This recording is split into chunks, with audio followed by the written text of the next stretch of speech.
I see it there, so.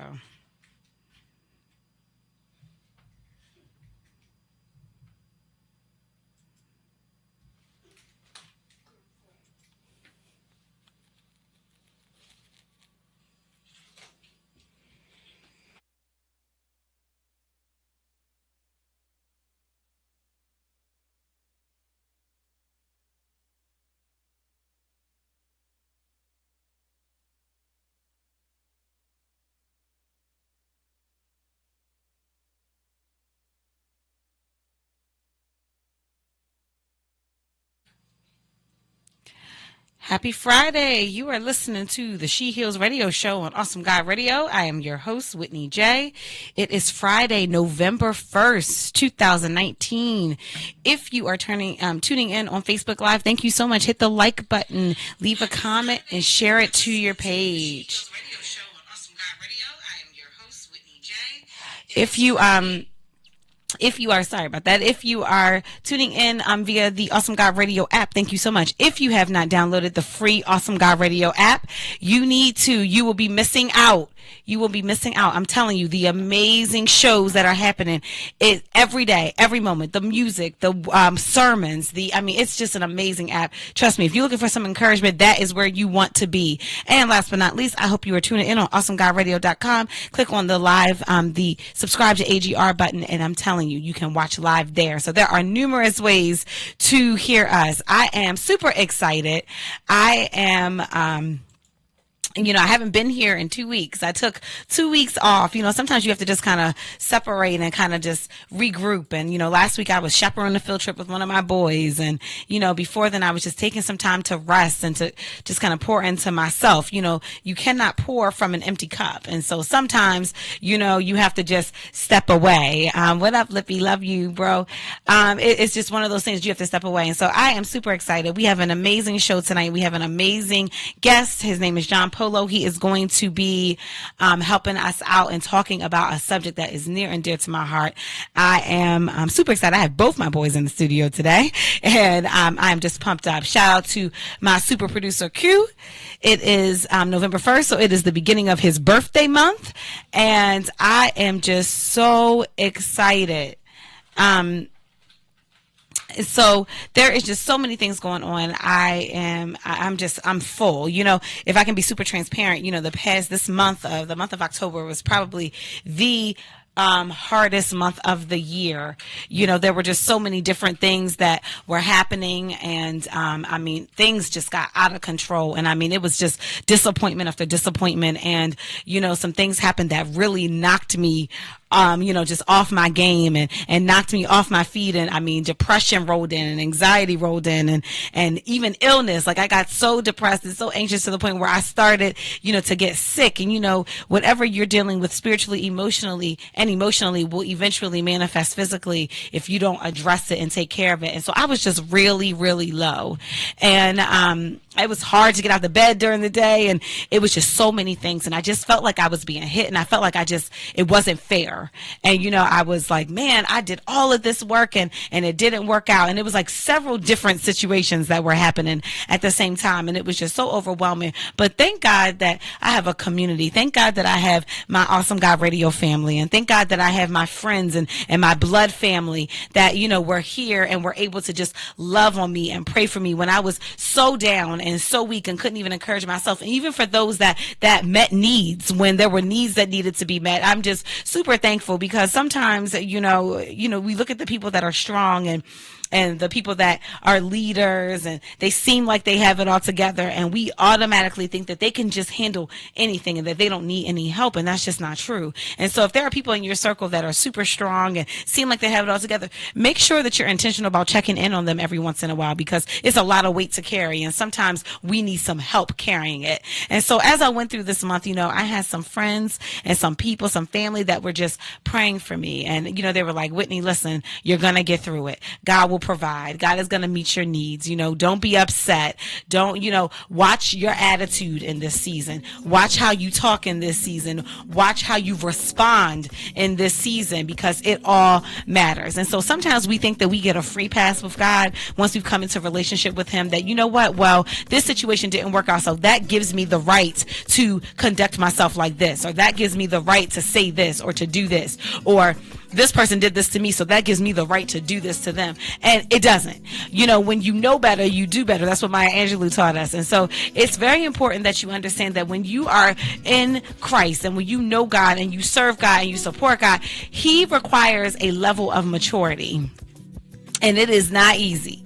Sometimes you want to act like them. Sometimes you want to, respond in a way that is displeasing to God. You want to respond in your flesh instead of trusting God that he's already ordered your steps. And sometimes you want to speak up and you want to let that person have it, or you want to, not say anything and kind of pray the situation just goes away when God is actually calling you to speak up. But God calls you to a level of maturity, and we cannot revert back to old ways just because of the circumstances, because that means that our walk with God is conditioned. It's based on conditions. Well, God, I will serve you and I will conduct myself in this way as long as things are going this way. And that's just not how it works. So there is a level of maturity. However, there's also a level of transparency. I think the one thing that we miss in the body is that we don't have to be okay with everything. We don't have to accept everything. We don't have to, we know that God's will is perfect. We know that he has a plan for us, and his plan is not to harm us, but to give us a hope and a future. But that doesn't mean that there are things that happen, that disappointment is real. And I think the problem is we don't talk about it. It's okay to go to God honestly and say, man, God, I really wanted this to work out a certain way, and I'm disappointed. Man, God, I really was praying, about this, and I really wanted that job, and I know that you have a job for me, and I know that you know what's best, but I'm still kind of bummed out I didn't get that job, or God, I really wanted that friendship or that relationship to work out, and even though I know that you do all things well, I'm still kind of disappointed that it didn't work out. It's okay to come to God and be honest. Because if you don't, what ends up happening is it's almost like a fungus, right? It's on the inside of you. And the moment that you kind of just put it aside, it starts to grow. And then before you know it, you're dealing with bitterness and jealousy and resentment and anger. And you don't even know where it came from. You're like, what happened? I was good. Well, it's because you had all these feelings that you were truly feeling, but you were covering them up because you felt like you couldn't give them to God.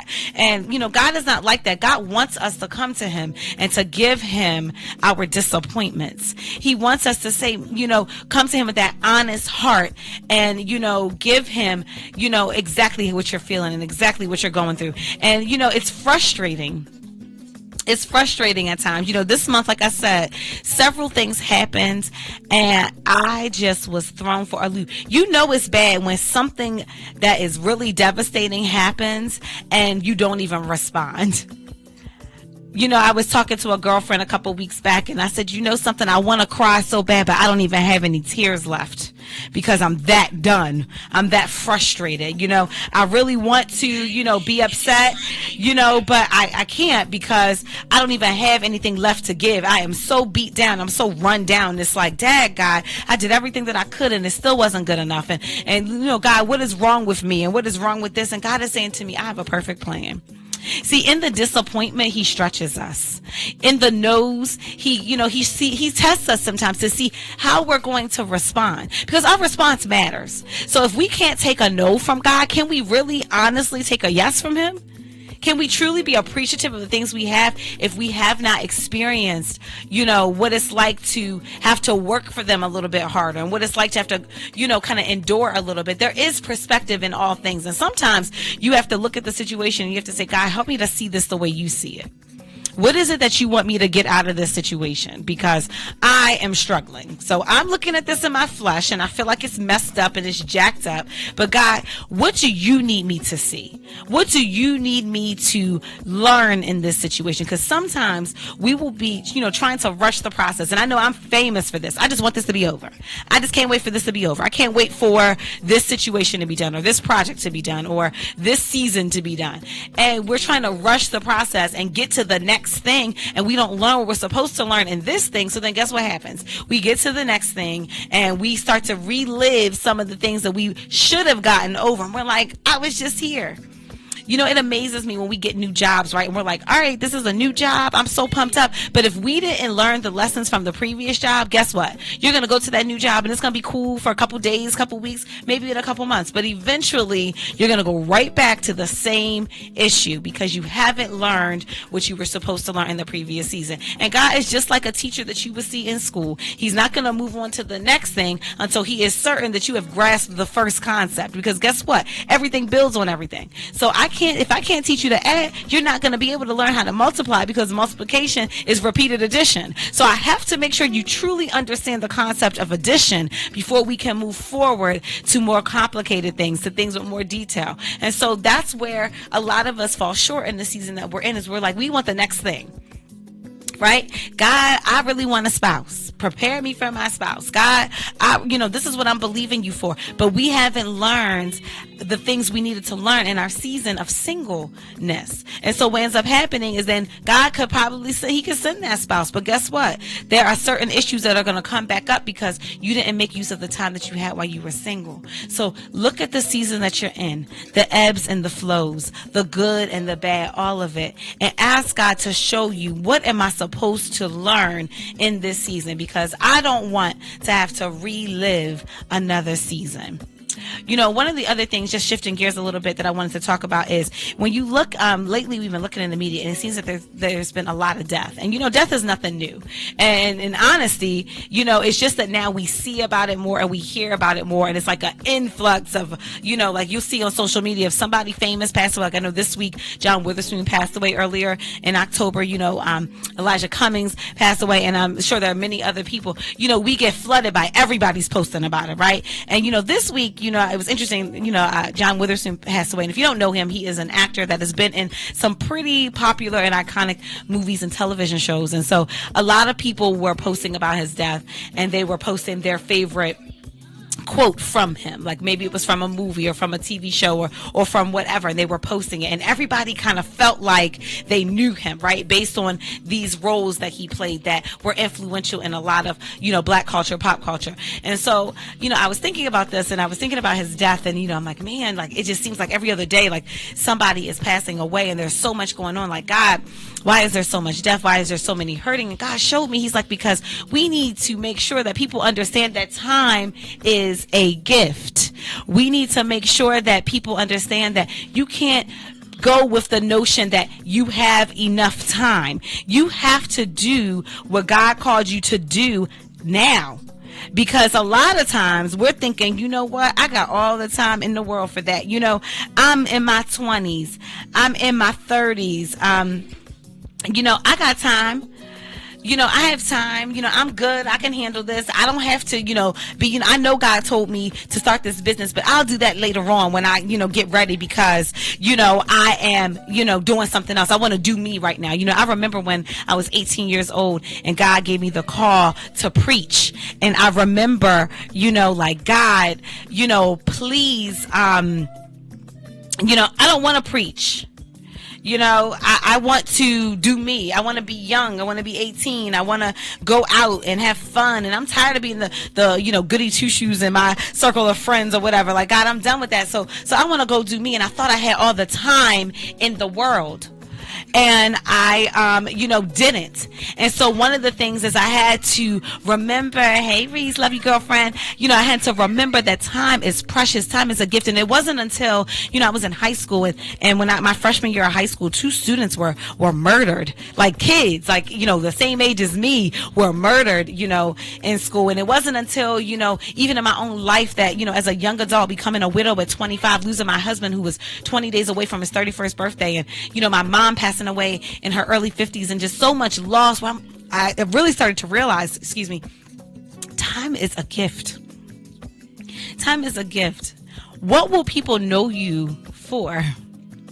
Will they know you because you were a good person? Will they know you because you were funny? Will they know you because you gave great advice? Will they know you because of what you did? We have to think about those things. And my everyday prayer is, God, get the glory out of my life so that when people see me, they see you. I don't want them to think about me as Whitney and say things about Whitney. I want them to recognize the God in me. I want them to recognize that, she loved God and she tried her best. I want that to be what God sees and what people see. Not, oh, well, Whitney was, cool and Whitney was funny and Whitney was this. I want them to see God. Because listen, time is a gift.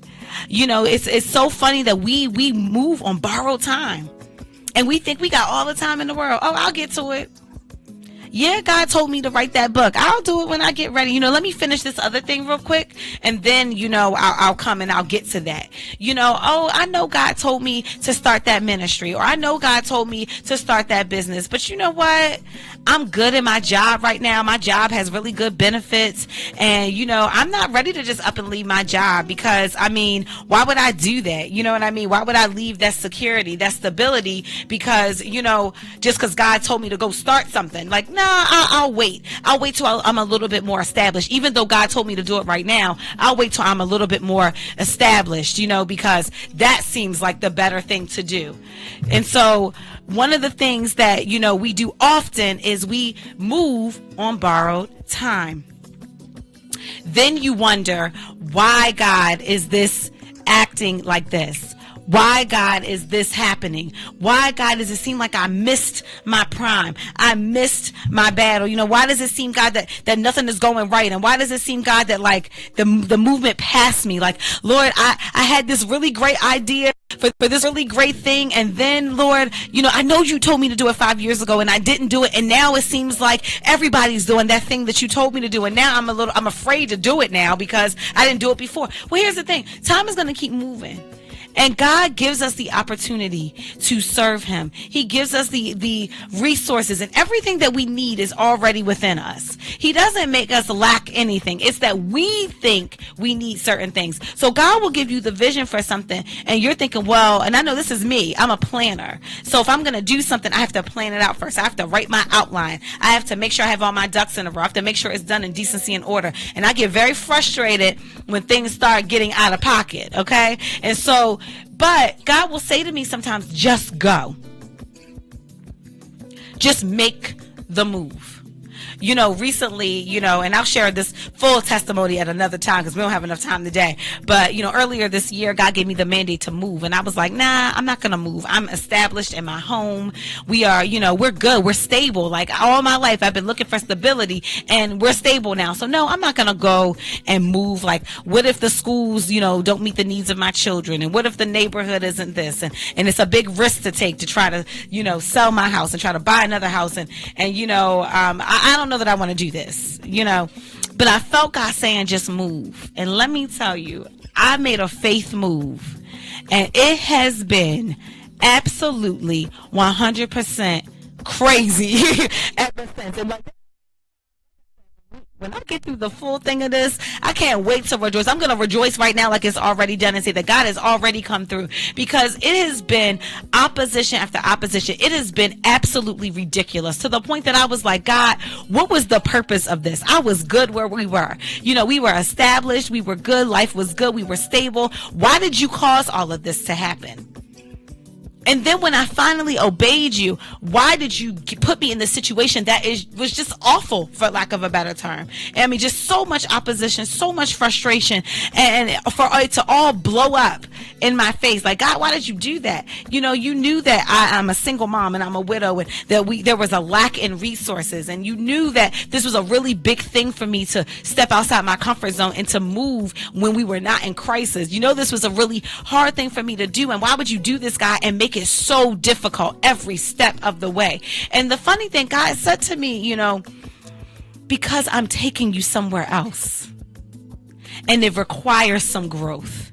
It requires you to be uncomfortable. It requires you to press. It requires you to step into the unknown. It requires you to conduct yourself in a way that is pleasing to me, even when you don't feel like it. It requires you to do more. And I had to make sure I could trust you with this thing. I had to make sure that you would really follow through. And so I had to take you through this. But I promise you, I'm going somewhere with it. I promise you that I'm doing something. And if you will just honor me If you will just stay the course, if you will just take it one day at a time, 1 minute at a time, if you will check your attitude, if you will check your perspective, if you will check your mindset, if you'll watch your mouth, if you will dive into my word, if you will be active in prayer, if you will fast and pray before me, if you will just keep doing what I say, you will see the other side of this. And even though it may not make sense and it may be frustrating, you got to trust me. And a lot of times we want more of God and we don't want to do the work. And so we get into this cycle.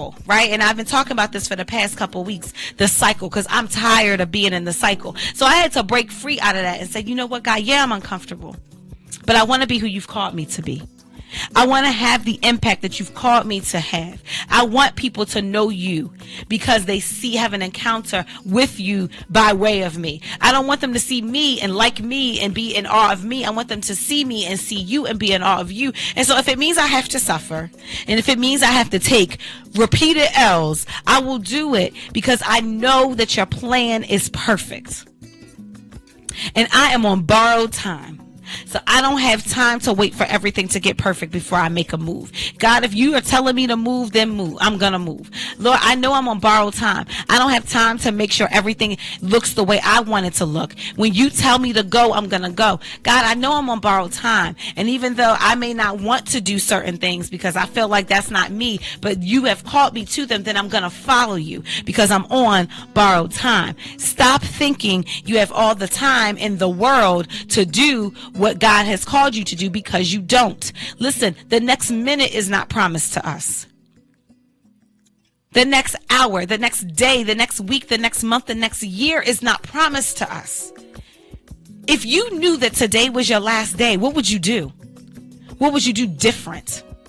You got to think about those things, because oftentimes we don't, and we start falling. We start falling. And we just think we got all the time in the world. You better make a move. And this is the season of faith moves. This is the season, Michael Todd, if you don't know this pastor, Google him. He is on YouTube. He is from his churches in Tulsa.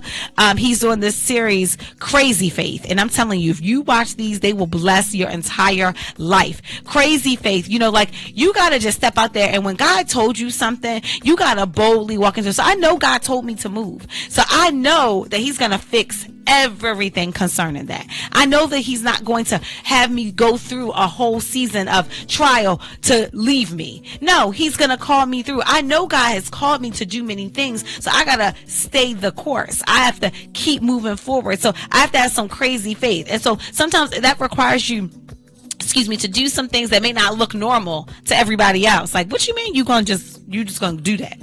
What you mean that God told you that, you fasted and you've been praying and God told you that this is your wife, and so you're going to approach her the proper way and you're going to be celibate until you get married? That sounds a little crazy, but you're just going to approach her? Like, how's that going to work? Or, God told you to quit your job, to start this business, or God told you to jump out there and, you've been super afraid. Maybe God told you to be a comedian and you've been super afraid. You're really, really funny around the people that know you, but you're afraid to step on that stage, and God provided an opportunity for you to do that. Are you going to step out there?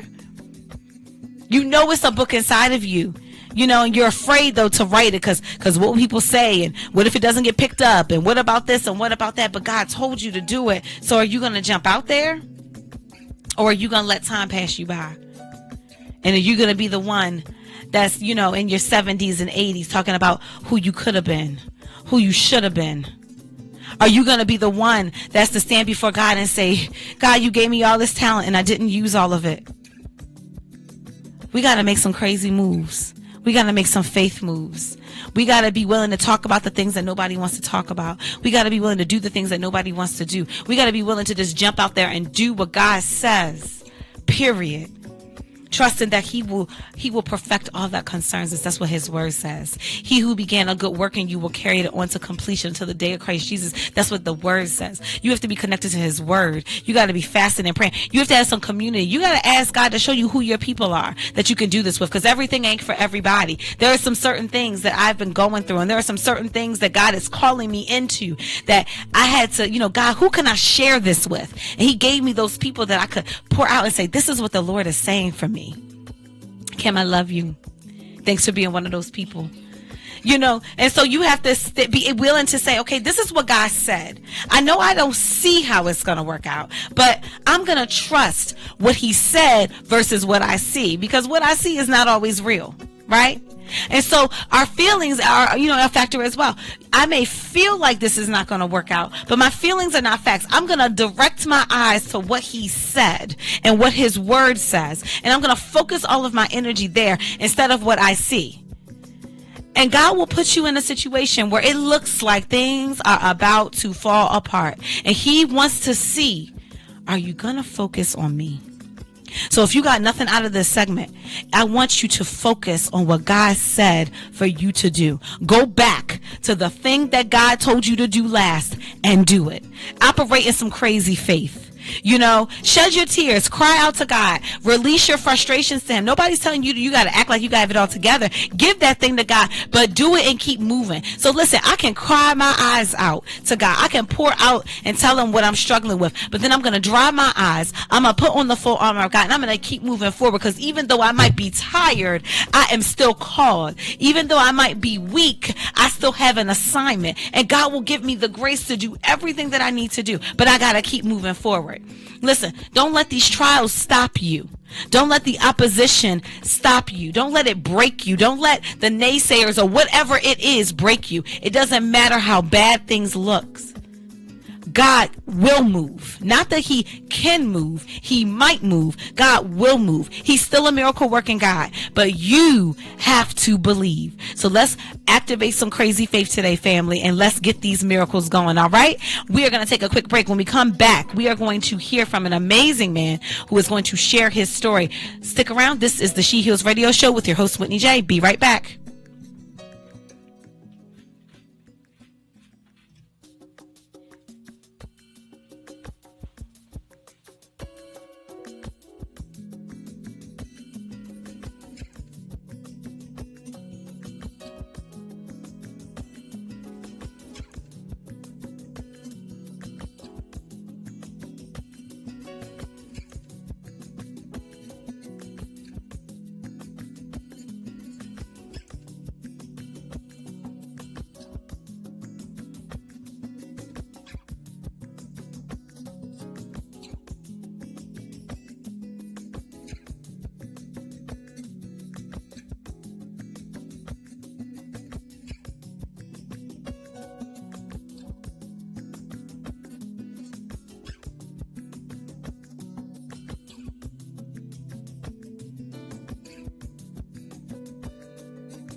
Welcome back. You are listening to the She Heals Radio Show on Awesome God Radio. I am your host, Whitney J. It is Friday, November 1st, 2019. Thank you so much for tuning in. If you were tuning in on the Awesome God Radio app, thank you so much. If you have not downloaded the free Awesome God Radio app, do it now. You will be blessed. If you are tuning in on awesomegodradio.com, thank you so much. Please click on awesomegodradio.com, click on AGR subscribe, and make sure that you subscribe to, you can listen to all the live shows. Last but not least, if you're on Facebook Live, thank you so much for tuning in. Hit the like button, share it to your page, and leave us a comment. Now, I am super excited. We have a great person that is on the line. I am so excited when I'm able to connect with people via social media. Social media is not all bad. It is how you use it. And, you know, as I have shared a million times on the show, I am a young widow. I have been widowed for 7 years now. And I joined a community for young widows on Facebook, and, you know, just looking for that community. And this amazing man, I started to see some of his posts and found out that he was not only a widower like myself, but he also is an author. And I am super excited to talk to him today. So let's welcome to the She Heals Radio Show, Mr. John Polo. Hi, John. Can you hear me? I can hear you. Can you hear me? Yes, I can. How are you? I'm good. Thank you so much for asking me to come on today. No problem. No problem. So, you know, we are talking about, you know, just the different emotions that come with being a widow, but kind of loving after loss and moving on after loss. And, you know, I'm so honored that you are here because, you know, I've been able to share my story, but I have not been able to hear many other stories. And I am really excited to hear from a male perspective. And so first, why don't you just tell us a little bit about yourself and your story, and then we'll hop in from there. Yeah, absolutely. So I'll make it very detailed story, rather short here. So my late wife, Michelle, and I grew up in the same town. We were both, I was 16, she was 15. We both ended up moving away. We both moved about 2 hours away in different directions. Wow. We would both go back to that same town to hang out with our friends. So at that point, we weren't really friends. But when we would go back to hang out with our old friends, the circle kind of narrowed a bit, and we began to hang out a little bit. One thing led to another. I fell for her pretty hard. I got the courage up to ask her out one day. She said yes. So we went out for about a year. High school sweethearts, although we didn't go to the same school. She broke my heart. We lost all contact for about 7 years. Wow. And then one day, as I was sitting on my computer checking some email, she emailed me. She had said, she was giving me her condolences on my dad, who had passed away of cancer. Wow. She later admitted that she was actually Facebook stalking me, and she kind of just used that as an excuse. But one thing led to another with that email. We talked for about a year, saw each other, reunited. 2.5 years after we got back together, she got cancer. Wow. She fought it for 2.5 years. So we were together a total of 5 years.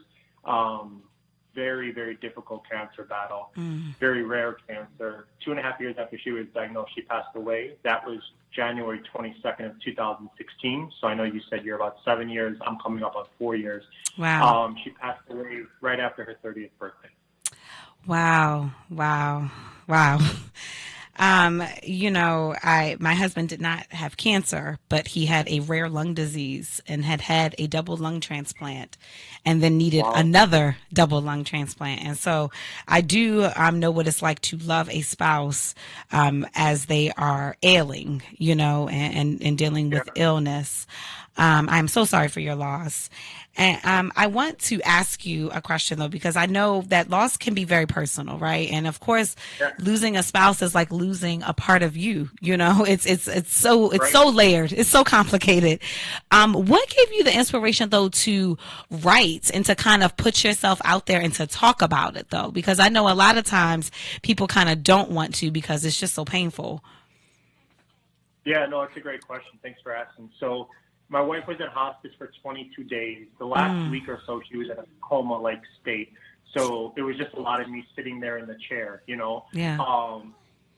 So I wrote her eulogy, and I wrote it in a couple hours. Like, I wrote her eulogy very, very quickly. And then I started to write a book about our full love story. And I wrote like 20,000 words in a couple days. After she passed away, I had been writing a lot on Facebook too, just like sharing kind of the emotion of what we were going through while she was sick.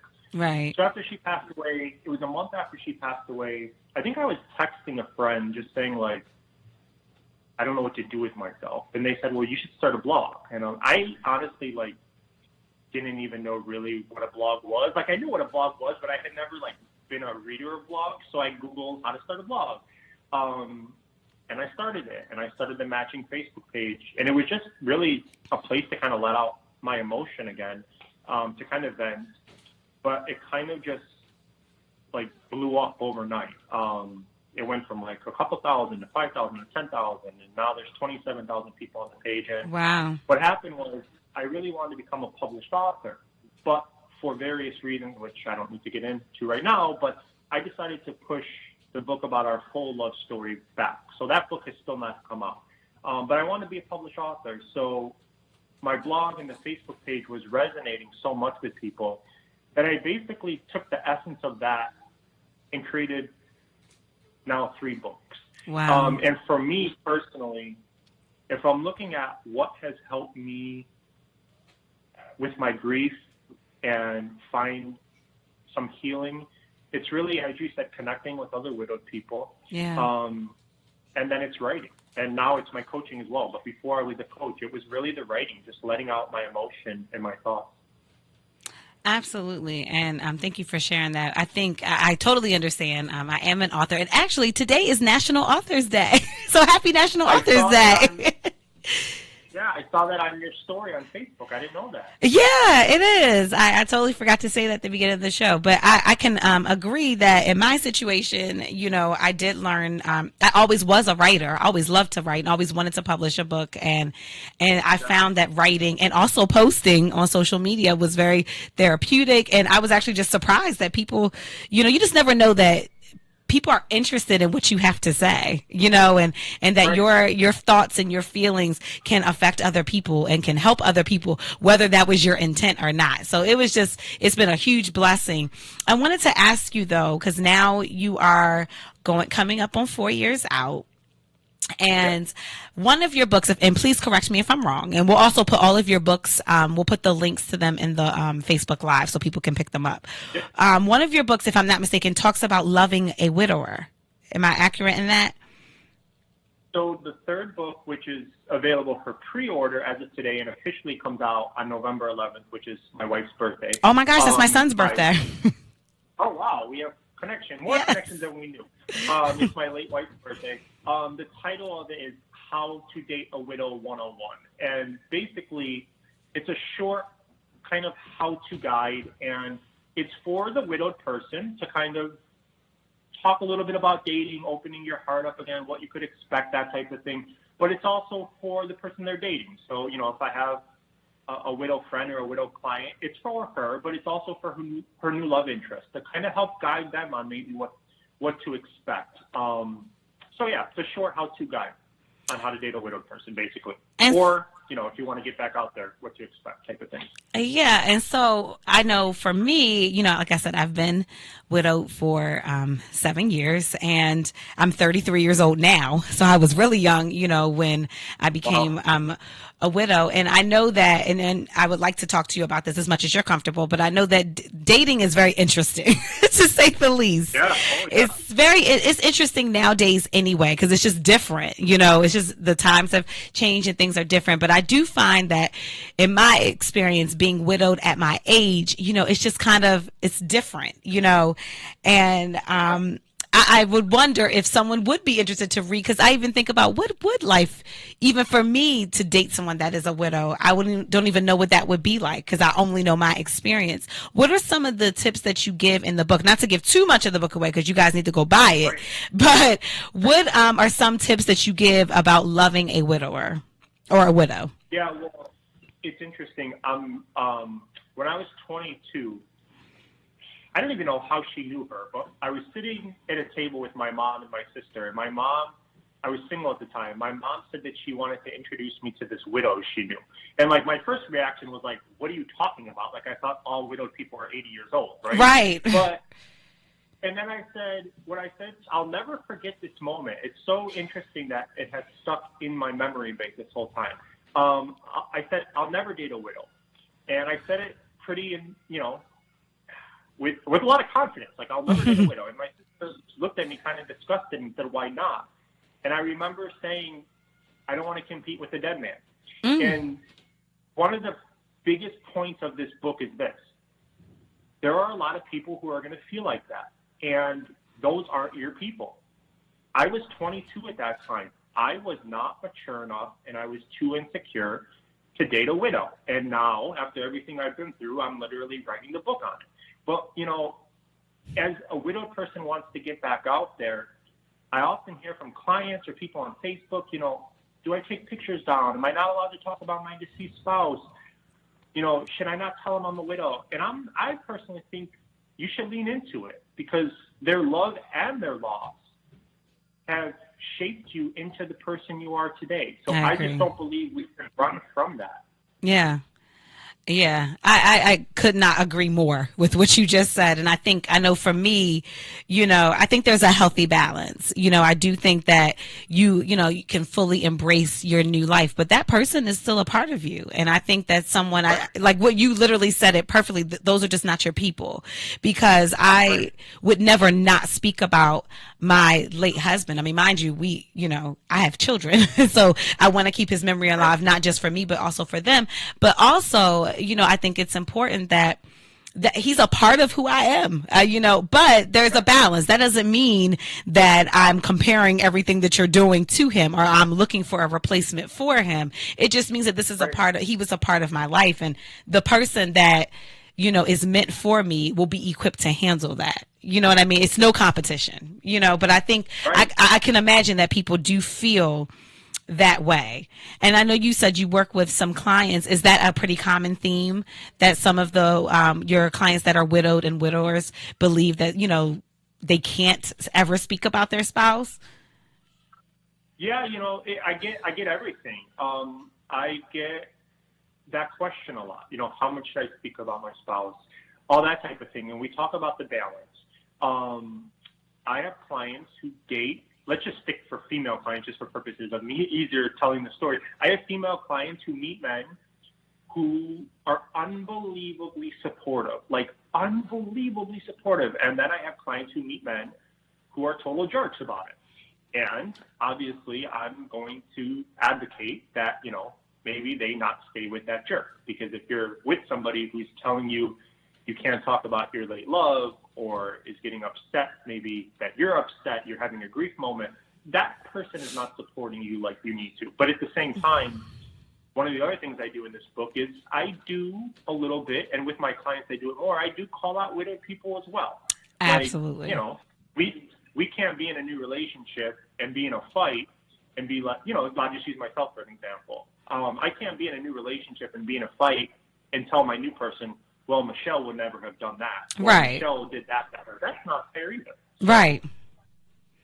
That you are absolutely right. There has to be some progression. So, and I think that's the other thing too, is we sometimes focus all on the other people, but we were still a person outside of being widowed, and so we have to keep that, that in mind, that it's, we have to make sure we do our part. Another thing that I wanted to ask you about is, something that I kind of have been thinking about myself.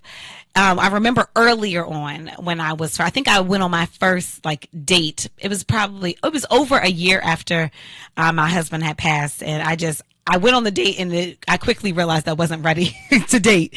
But it was that feeling of I felt some guilt at that time, for moving on, and for, stepping. I kind of felt like, am I, not honoring him? Does that mean that I didn't love him, as much if I'm trying to move on? And I think that for people that are widowed and, widows and widowers, I think that's a big thing, is the guilt of we're still here living and we should be happy. And if we want to desire, if we desire to love again, that is okay. But a lot of times I think that we think it's not. And so talk a little bit about that. Of like, how do you get the courage, if you are widowed, to just embrace the fact that it's okay to move on and it doesn't take away from what you and your late spouse had? Right. That's absolutely huge in the widow community. Not only guilt, but fear as well, right? Yeah. So like fear that maybe you're going to fall in love and they're going to die, or fear that, they're going to hurt you in some way. The fear is intense for people. But going back to the guilt, it's huge in the widow community. And I see guilt come up kind of at two different points a lot. Guilt either when you first start dating, like you just said, right? Like the first date or maybe the first intimate moment, I see a lot of guilt. The other time I see guilt come back with a vengeance is when a widowed person actually starts to catch true feelings for another person, or when they start to fall in love with another person. It is intense. And each guilt kind of looks unique. So that's something that I work one-on-one with people. But in a general sense, what I kind of tell people is, you've been through hell, not literally, obviously, but, losing a spouse is a nightmare beyond comprehension. And at some point, we have to look in the mirror and say, I have been through one of the worst things any human can go through. And at what point do I deserve to smile again? Yes. At what point do I deserve to breathe again? At what point do I deserve to be happy again? Absolutely. Absolutely. And, I remember a very important conversation I had with my mother-in-law, who I adore. She was a widow at 33. And she did end up loving again, and she remarried, and her and I were talking. It was shortly after Steve passed. And one of the things she said to me, and it's always resonated with me, I was talking to her and I said something to the likes of, if I were to meet, some guy, he would have really big shoes to fill, and kind of just saying like, Steve was this great guy. Like he would really have to have these big shoes to fill. And I remember my mother-in-law looking at me and she said, we buried Steve with his shoes. And it was a very profound statement of you have to be willing to embrace moving on, but you cannot get stuck in your grief, and you don't have to compare, and it's okay to kind of let that part go, and when the time is right, be willing to move on fully, though, not move on trying to look for a replacement or something like that. And so that was just something that really resonated with me, and you hit the nail right on the head. It's that fear. There is so much fear, involved. And I know for me, and I would love to know your thoughts on this, I remember thinking, or even sometimes still thinking, I just kind of come with a lot, being a widow at my age, and I have 2 children. I have a son with autism. And I just sometimes feel like, who is going to come into this world that, even though it's a beautiful world with beautiful people in it, there is just a lot of unique circumstances. Like, who's going to want to kind of put up with this, per se? Have you ever had those feelings in your own walk since being widowed? Yeah, so I want to talk about that. But before I do, I have to go back to your mother-in-law for a second. Because Sure. I'm not going to give the whole analogy here, but there's an analogy I give with my clients regarding the whole fill the shoes. And I do put it in the book as well. And I think what she said is unbelievably profound, right? Yeah. And we cannot look, my wife I think there's 7 billion people in the world with a B. She was 1 in 7 billion. And as much as I would love her to come back, I'm not going to see her until the afterlife. So I don't want another Michelle, because she was unbelievably unique, just as I'm unique, just as you're unique. I want somebody else, and I want that person to do what I expect of myself. I want them to fill their own shoes to the best of their ability. Does that make sense? Yes. Absolutely. Going back to your question, yeah, I mean,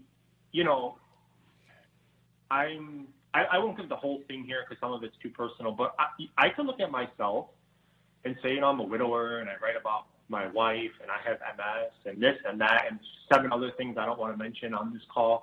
And I could say, who will want me? But, you know, I kind of turn it around, and I look at my wife, and my wife had an unbelievably difficult life way before she got cancer. Like, she had one of the most difficult lives of any person I've ever known. And the 2 women who I've kind of dated somewhat seriously since Michelle passed, they were not only widows, but they had unbelievably difficult lives. And I didn't look at any of those 3 women as having baggage. I didn't look at any of those 3 women as damaged. I looked at them as warriors. I looked at them with admiration of everything they had overcome and how strong that they were. So that's how I try to kind of post, write in my books, and get my clients. We work a lot on mindset, because if we're going into it thinking, who's going to want me, who's going to want this, we're kind of setting ourselves up for failure. Absolutely.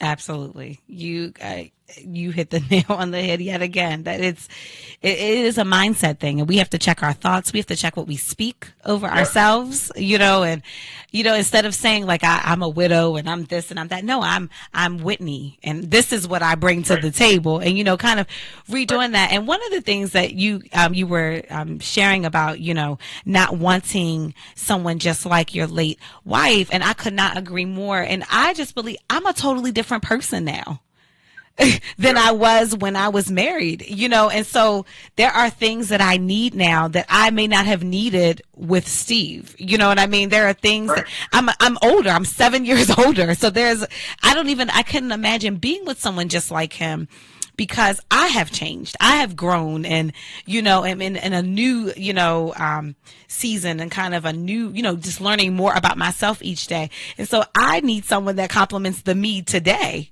you know, not the me then. And I think that a lot of times us in the widow community kind of get stuck there, because some of us do want to recreate that thing, but you're not even that same person.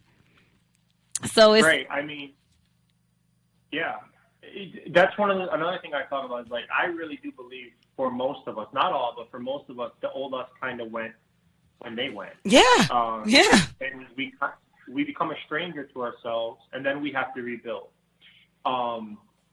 Yeah, I mean, if I can, like, build my prototype woman in every way, shape, and form, like personality-wise, humor, looks, it would be Michelle. But, you know, she's not coming back, right? So, like, when I meet somebody, I want to judge them 100% on them and not compare them to Michelle.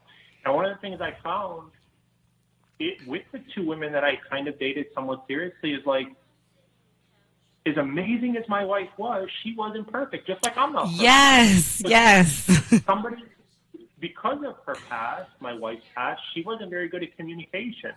So, like, one of the things I'm going to look for in a partner moving forward is somebody who can better communicate, because now that's something I teach clients. I fully understand how important that is.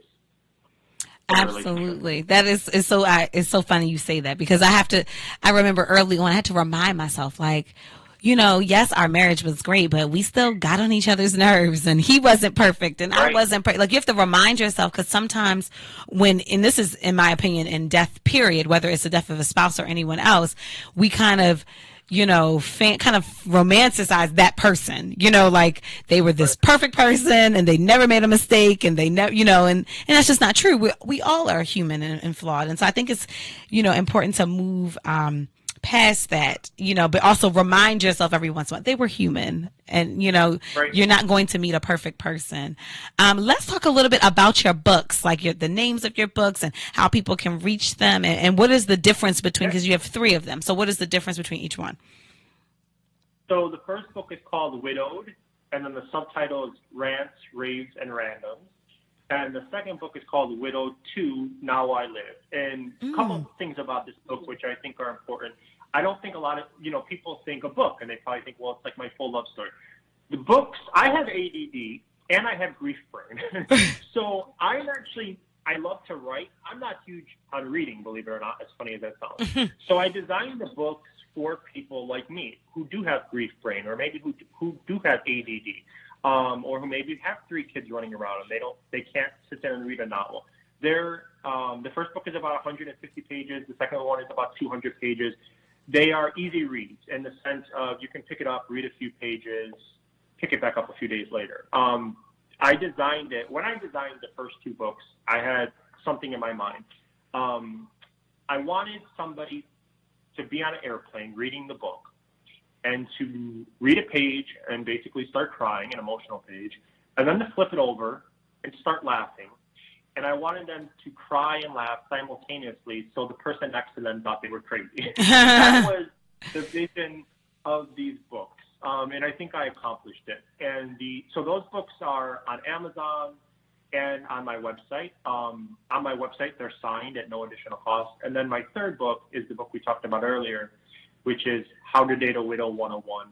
And that is, again, kind of a how-to guide, what you should expect.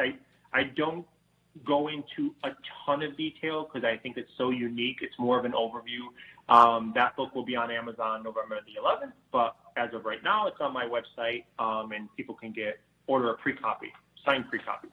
Awesome. Well, thank you so much for that. And we will be sure to put the links onto the Facebook Live so people can join. So this, being a widow is complex, to say the least, right? Yep. But there is hope that you can move on, however that looks for you. Because there are some people that are widowed that don't desire to love again, which is totally fine. They're happy with where they are, and that's great. And there are some that do. And I just want to say, if there's anybody listening to our show tonight that is widowed and has the desire to love again, like myself, I want you to know that it's okay, and you can absolutely love your spouse and have honored your spouse and be one having the desire to love again. It doesn't take away from that, but you want to make sure that you move on when you're ready. And so take that, do things for you, learn to, adjust to you, get your healing, enjoy life for yourself, but also know that if it's meant for you to love again, that is absolutely possible, and that you don't have to, remove that desire from your heart, just because you're afraid of taking that step. Some of the best things happen when we take that leap of faith. So my hope and my prayer is that you will feel compelled to just move forward and enjoy your life, however that looks.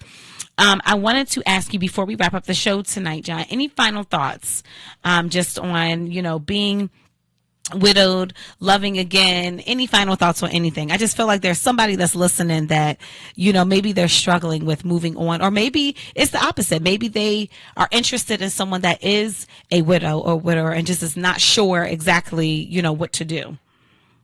Any thoughts? So let me just give a couple. First off, a little plug. I do one-on-one coaching, anything from grief and healing to self-esteem and self-worth to dating. So if anybody wants that, they can go to my website. What's your website? So it's a tongue twister. I'm going to try to make it shorter in the future, but it's a tongue twister. It's better, not bitter, widower.com. Awesome. And I can actually send you that link if you maybe could put that on the. Oh, yeah, we will put it in the live. No problem. Yep. Since they can buy my book out there. I guess this is the most important thing I want to say, like, with whatever we have left, 60 seconds. I feel like nobody loses their spouse and, like, thinks that they're going to be okay. Nobody loses their spouse and envisions rebuilding, right? Mm-hmm. I think for those people who are so deep in grief that they can't imagine ever rebuilding, they just need to look to people like you and I who have rebuilt through the Absolutely. And know Absolutely. So you can love again, and you can be happy again. You can enjoy life, even though a huge part of your life is gone. And we can be honest, a lot of our late spouses, that's what they would want, right? They would want us to enjoy life and to be happy. And so whatever that looks like for you, enjoy it and embrace it. John, I want to thank you so much for being a guest on the show. I have thoroughly enjoyed talking to you. Thank you. We will put all of his information in the live so that you can get these books. But go on Amazon and support. Listen, Everyone knows somebody that has dealt with loss. And again, he has grief services that he offers. Listen, this is not the time to continue to be broken. If you are struggling in your grief, there is help that is available, and there is nothing wrong with getting help. It doesn't mean that you're weak. It doesn't mean anything other than you are working towards getting better, which is a great thing. So please get help. Please get these books. Again, Dare to Love Again if you are a widow or widower, if that's what your desire is. Dare to love someone that is a widow or widower. It's not as bad as you think if it's meant to be. And I just want to thank John Polo for being a guest on our show. I want to thank all of the listeners. I want to thank Awesome God Radio. I want to thank super producer Q. We have had an amazing show tonight. I pray that you were totally blessed by it. In closing, she thinks, she feels, she hurts, she cries, she prays, she trusts, she strengthens, and ultimately she heals. This is the She Heals Radio Show with your host, Whitney J. Have a blessed weekend. Take care. See you back next Friday. God bless.